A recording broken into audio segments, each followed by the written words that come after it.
होता है स्मृतिपुर से।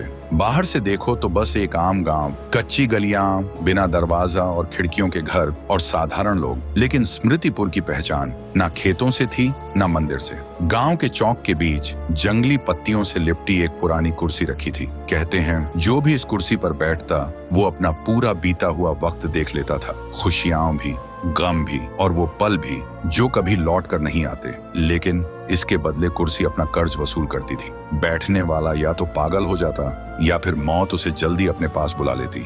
गांव वालों ने उसे मिटाने की बहुत कोशिश की, आग लगाई, लेकिन जब आग शांत हुआ तो कुर्सी को एक खरोंच तक नहीं आया। और गांव वाले जितनी भी बार कुर्सी को जंगल में फेंक कर आते, पर सुबह होते ही वो फिर से चौक के बीच खड़ी मिलती। इसलिए गांव वाले उस कुर्सी से इतना डरने लगे कि उसके पास से गुजरते वक्त कपकपाते हुए निकलते थे। गांव वाले बस एक ही बात कहते हैं, ये कुर्सी इंसान की नहीं, ये कुर्सी किसी और की है। उसी गांव में रहता था एक लड़का, राय स्टार। वो सबसे अलग दिखता था। न शक्ल किसी इंसान जैसी थी, न चलन गांव वालों जैसा। उसका कोई भी दोस्त नहीं था। गांव के बच्चे उसे चिढ़ाते थे, देखो देखो कौन आया, खरगोश आया, और फिर खिलखिलाकर हंसते रहते। और राय स्टार हर बार चुप हो जाता। उसकी आंखें भर जाती थीं और उसके दिल में एक ही सवाल होता, मैं सबसे अलग क्यों हूँ। फिर एक दिन राय स्टार अपने दादाजी के पास जाता है और आंखों में आंसू लेकर कहता है, दादाजी मैं कौन हूँ, मैं सबसे अलग क्यों हूँ, मेरे माँ बाप कैसे दिखते थे, आपने कभी उनका जिक्र क्यों नहीं किया।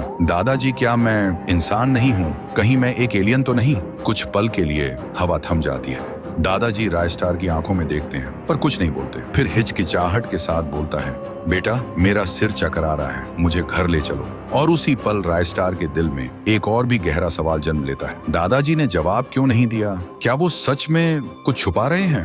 उस दिन रात में उसे नींद नहीं आती। वो खिड़की के पास खड़ा रहा और बस चौक के बीच रखी उस कुर्सी को घूरता रहा। और उसके दिल में सिर्फ एक ही बात घूम रही थी, आखिर मैं कौन हूँ। फिर वो धीरे धीरे कुर्सी के पास आता है और उस पर बैठ जाता है। जैसे ही वो बैठा, आसमान का रंग बदल गया, बिजली गरज उठी और फिर जो उसने देखा उसके अंदर तक हिल गया। तो दोस्तों, आखिर राय स्टार ने ऐसा क्या देखा? क्या वो इंसान है या सच में एलियन या फिर कुछ और ही? अगर जानना है तो कमेंट करो। पार्ट 2 चाहिए।